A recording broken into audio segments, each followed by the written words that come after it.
আসসালামু আলাইকুম, কেমন আছেন? আশা করি ভালো আছেন। তো আজকে খুব দুঃখজনক, আমি তীব্র নিন্দা জানাচ্ছি যে আজকে মাই টিভির উপরে হামলা করা হয়েছে। হ্যাঁ, এটা এই বিষয়টা খুব খারাপ লাগলো আমার কাছে, কারণ মাই টিভির প্রতিষ্ঠাতা যিনি, তার কি অপরাধ ছিল জানি না।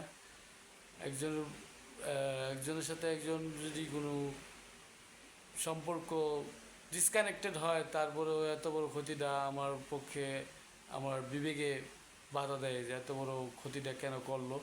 কারণ আমি এই মাইটুবি এর উপর হামলা করাতে আমি তীব্র নিন্দা জানাচ্ছি প্রবাস থেকে।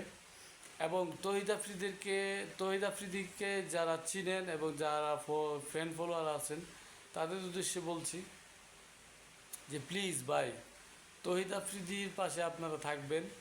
কারণ তহিদ আফ্রিদি কারো জানা মতে বা অনলাইনে যতই দেখলাম, যতই তার ভিডিও দেখতাম বা যতই তার প্রোগ্রাম দেখতাম, আমার মনে হয় না তার ভিতরে কোনো ক্ষোভ ছিল বা তার ভিতরে কোনো মিসআন্ডারস্ট্যান্ডিং ছিল।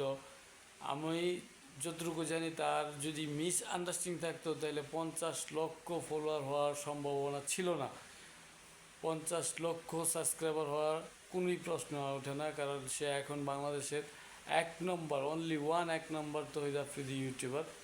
তো সো বিকজ আমিও যেহেতু নতুন একজন ইউটিউবার, আমি সেই কথাতে যাচ্ছি না। কারণ একটা জিনিস খেয়াল রাখবেন, আপনি যা করবেন তার ফল একদিন আপনাকে ভোগ করতে হবে।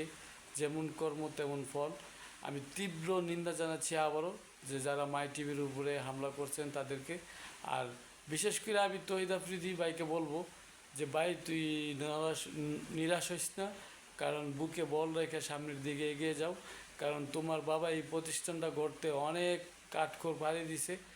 এখন যা ক্ষতি হয়েছে হয়ে গেছে, যারা করছে তাদের বিচার একদিন হবেই বাংলার মাটিতে। অবশ্যই ওই বিশ্বাসটা রাইখা আমি তোমাকে একটা সাজেশন দিতেছি, তুমি সামনের দিকে বুকে বল রেখে সামনের দিকে এগিয়ে যাও ভাই। তোমার সাথে আমরা আছি, আমরা থাকবো any time, any how, 24 hours তোমার সাথে আছি আমরা। ইনশাল্লাহ তো ভালো থাকবা ভাই, এই নিয়ে কোনো টেনশনই করবো না। হয় সামান্য কিছু হয়, দেশের পরিস্থিতি যেহেতু খারাপ হয়েছে, ঠিক আছে, তবে যারা করছে তাদেরকে আমি আমি বলি না যে এরা ভালো করছে, খুব খারাপ কাজ করছে। এটা আমি আবারও তীব্র নিন্দা জানাচ্ছি এবং তোমার যত ফ্যান ফলোয়ার আছে তাদেরকে দৃষ্টি আকর্ষণ করে বলছি তোমার পাশে থাকার জন্য। তো সব ভালো থেকো, সুস্থ থাকো, এ আশায়, এই কামনায় আজকে আমার এই ভিডিও থেকে বিদায় নিচ্ছি। তো ভালো থেকো ভাই।